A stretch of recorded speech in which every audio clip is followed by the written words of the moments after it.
आपण पाहत आहात कराड टुडे न्यूज.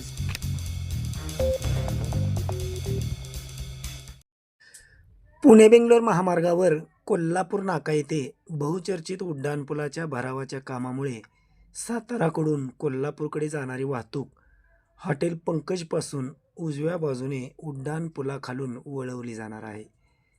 त्यासाठी हॉटेल पंकज ते उड्डाणपुलापर्यंत रस्ता तयार करण्याचे काम सुरू झाले आहे.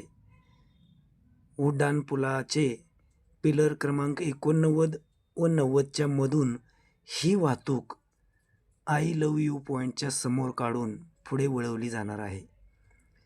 त्यामुळे सध्या पिलर क्रमांक 89 व 90मधून शहरात येण्यासाठीचा मार्ग बंद करून तो मागील बाजूस करण्यात येणार आहे.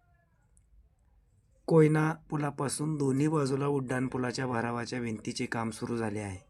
मात्र या कामाने म्हणावी अशी गती घेतलेली नाही. परिणामी या ठिकाणी होणाऱ्या वाहतुकीच्या कोंडीने मात्र वाहनधारक वैतागले आहेत.